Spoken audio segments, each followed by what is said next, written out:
learn the hard way. Sure. And not even more learn or what can the iron doors of Federal Evangelo in terms of persecution. In an okay, what I go? Obodo adịrọ mma. Onye nwere ntị ọnụnụ. We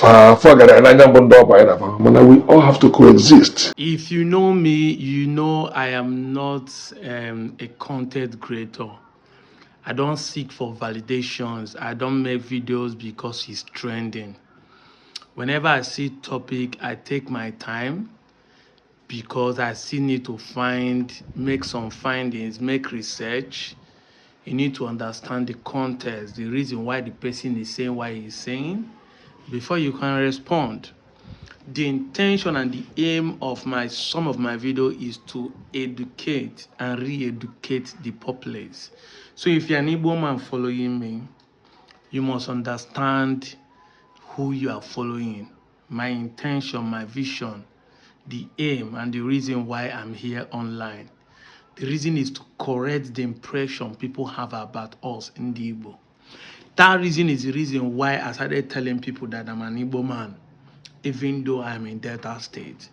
That is the reason why I'm making video every day, because I understand that the lies against Igbo has lasted for 50 years, and it will take people who are consistently online for 10 to 15 years to correct the lies of the 50 years. When Prince Ayo Fayose made that statement based on what he saw online about this city boy movement, making Obi Cubana the coordinator for the Southeast, and then Chief Priest, Zenko, and all of them recently bought a can. We are sampling it online. You know, a lot of people expected me to react and make a video about it, you know, but I did not. But until I saw this in Tunde Ednot, I decided to respond. If you pause and read that, Tunde Ednot was saying, "Oh my guys, don't go to Nubu side." I feel somehow inside me, you know, he felt the pain inside him. And he said, "No wahala, Peter Obi to the end. Obedient, we move to the end." You see, people must have opinion about things and people. But when you generalize opinion, you must be able to make research and find out that is 50, 60, 70% of the people you are generalizing have that mindset. Because when after the first made that statement, he said that Igbos are greedy, they are cheap, and he make ascertain that one of the reasons why he can say it is because Nnamdi Kanu is in prison and Igbos are still supporting Tinubu. Hey. If one that the greediness or cheap is because Obi Cubana and Co are supporting Tinubu, then you get it all wrong. Because when other Yorubas in 2023 are supporting Tinubu, are they also greed? But that's not where I'm going to. You see, it is hard for people to understand the plight of an Igbo man. And you see, the yardstick in which they measure the Igbo man action is different how they measure other people in Nigeria. Yesterday, a video trended on social media that DSS wanted to arrest El-Rufai, and the North came and fight for him. And some Igbo guys were all like saying, "This is why I like the North. They are united. See the way they are fighting for their own." And if you check, these same people have never ever gone out for one day to fight for their fellow Igbo brothers. Kanu was kidnapped in Kenya. Who among you would have gone there to fight for him when you are not even in the presence of where it was taken? And it is when it has brought into Nigeria and announced that many of you know that it happened. And all the time I was going to the prison, to the court case, do you see the kind of ammunition they used to secure him? and you want people to go and do that. So when you put things in context, you begin to know whether it's worth it or not. Now they are saying, Ayofashe is saying that Igboho is free and Khan is in prison, because comparing, they are fighting for the same thing. The Igbo does not have the acumen or the men to remove their brother. And even though people like Cubana should have even played the politics, yeah, let me support to be release our brother. One thing Ayofashe's statement has shown is that Igbos are not truly cheap. Yes. No wonder IBB said that if he wakes up in the morning, hear the Yorubas playing drums of war, he will go back to sleep because they are not serious. Can't you see that you are just using the same cowardness of Igbo now to spite and gaslight the Igbos? When one is ready to die for what he believes, one chicken out and can easily be bought over. Yet you want to accuse the one who said, dead or alive, this is what I believe on, I'm ready to die for it. Don't you see? These are the problems. And some Igbos are buying into these lies. Some Igbos are buying into it, that Igbos are cheap. You see them coming to say, what he said is true. What he said is true. Do you want to go and fight? Do you know how happy I was that on the day they sentenced Mazi Nnamdi Kanu to prison, no Igbo man protest? That is wisdom personified. Every time they want to provoke the Igbos to go into the street to show their braveness, and yet in the numbers, Igbos are being killed, property destroyed, and when the Igbos take the other turn, they still want to gaslight you into believing that we are doing the wrong thing. Can't be a fool at all time. We can never be. Ordinary answers is what they used to say that it was Mazi Nnamdi Kanu that caused it. Ordinary answers protest. That is one of the things they used to convince the same man. And you want the Igbos to go and protest so that they will have more evidence to kill, destroy, and accuse them one-on-one. Now the people are getting more wisdom, trying to use dialogue, political means to solve their problem. You want to see gaslight, and some of us are buying into these propaganda narratives. Don't you see? Media propaganda, falsehood and lies, preach over the time for 50 years. That's eating us up that many of us believe that what they are saying is true. You know, I said it time without number. 99% of the problem we have in Nigeria is lack of knowledge. It is not lack of prayer. It is not lack of anointing. It is not lack of money. The richest man in Africa is a Nigerian. It's not even bad government. It is not lack of job that is making us perish in this country. We perish because we lack knowledge. We don't get sense. People can just make a statement, generalize, and everybody buy into it.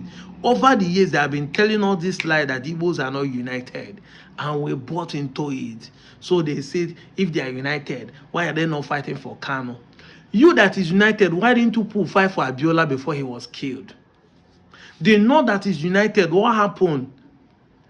With all the unity and power that the North have had in the last 50 years of Nigeria, since after the Civil War, what has it benefited the North? What has it benefited the Fulanis, the common man in the Fulani jungle? The Yorubas that have been united, what has it benefited them? Nana Tinubu is even in power. And last 8 years, their brother is vice president. What has it benefited them? You that is in power.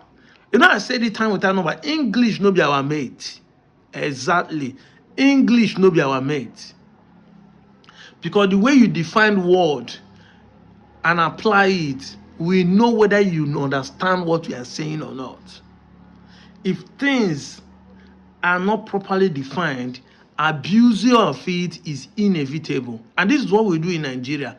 When you see some people saying, Tinubu is a master strategist, Tinubu is a smart man.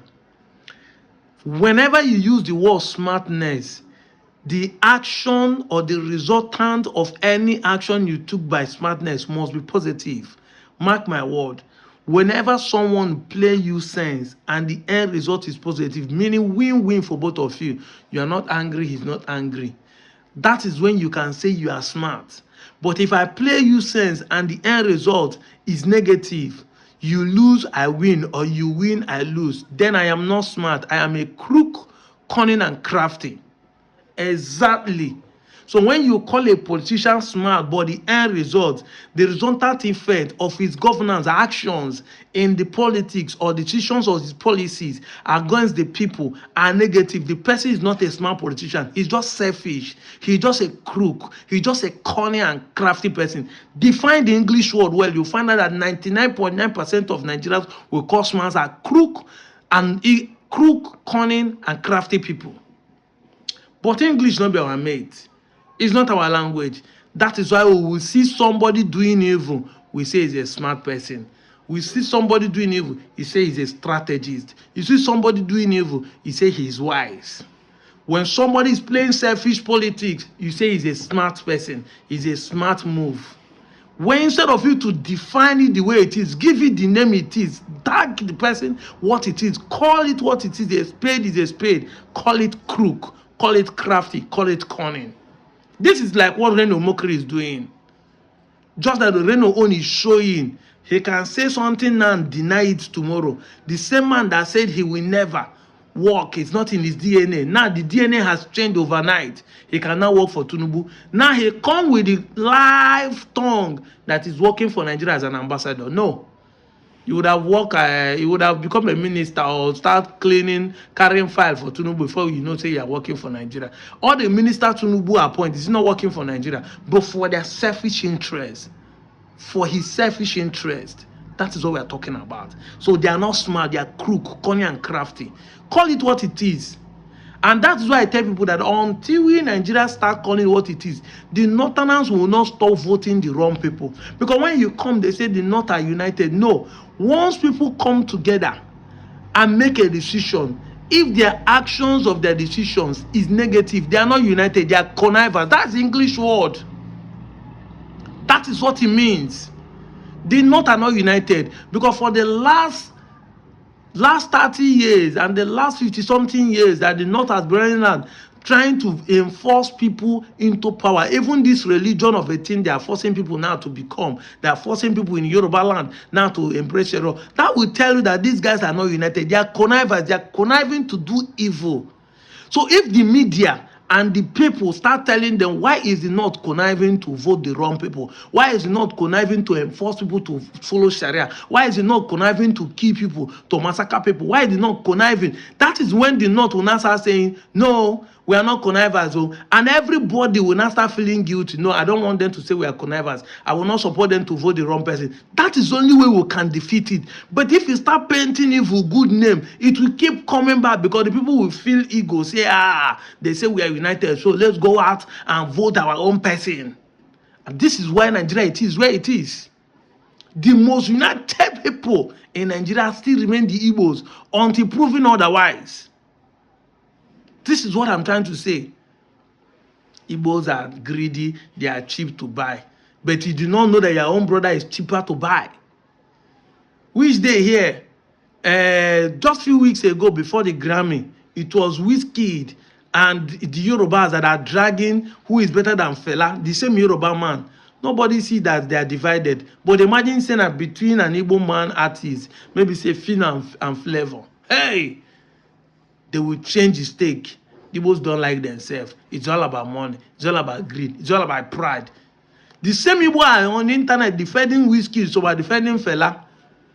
But nobody see it as being divided house. Because family must have an issues. And family can decide to support whoever they want to support in election period. That is the truth. There are so many people who still want to vote Tinubu, even though they are not supporting him. Why? Because they just want to revenge evil. They want to enforce evil. Yes, I am part of the people who say I don't support evil presidency. So if that goes on, who do you think I want to vote for? Exactly. We want to reinforce evil because there's a law of diminishing return. The law of diminishing return. If you are fighting evil with good, 10%, 20%, the evil will keep superseding it. The only way to make evil quench is to enforce the evil to 100%. The law of the diminishing return, when things get to the peak, it start going backward. When evil overcome all of us, we start eating each other. Everybody see everybody. Everybody knows everybody in evil. The same one doing evil will now start looking for the way for the good. But until then, when you are trying to fight it, they will see you that's trying to fight good as a bad person. This is what people like us are preaching, because we understand the psychology of human being, how people react. That is why people like us are saying we should support Tinubu to win the next election. Let us embrace evil. Let us do one party system. Let the system get virus all through, so that the system itself will crash and everybody will put hands together to fight for good. But if you think that it's only Igbo, one section of Nigeria are going to be fighting good, then other people will connive against them. And that is what is happening. That is what they are doing to the Igbos. So even me, I support what they are doing. Beside that, look at the business outside of it. If these guys support P2B and P2B lose the election, they will still lose their property and investment, because the way it is now, everybody is attacking Igbo businesses. Exactly. The last 3 years are shown. But if they support Tinubu and P2B win, they are safe. And if they support Tinubu win, they are also safe. Wisdom on its own. It's selfishness, but at least that is their own way, a strategy for them to live being dealt with. That is it. But here you are, you just jump into conclusion, Igbos are not united, Igbos are greedy and cheap to buy. Who are the cheapest people to buy on this planet? That is how the cheapness is the reason why Yorubas are still suffering today from the hands of the Fulanis. That is that cheapness. Their found just decisions of the whole century is still fighting back today. But when Igbo man take a decision, they generalize it. But none of us has come and said, because of this, we are generalizing. Thank you, Tunde Not, for taking decision to stand for P2B. People like Dele Farotimi and many of others are standing on the other side of the good. You see, now that Tinubu have Cubana chief priest, they have almost all the southeastern governors, because even Soludo is an APC member. Now that Tinubu has all the south governors, he had the southwest, some of them governors, he had the north central, he has over 30 governors. Can we also do free and fair election? Exactly. Now they have Obi Cubana. Can we just do free and fair election? Can we just sign that thing into law? Electronic real-time re-election result transmission. Can we just try something? Let's take something, whether it's possible. I'm out of here, Joe.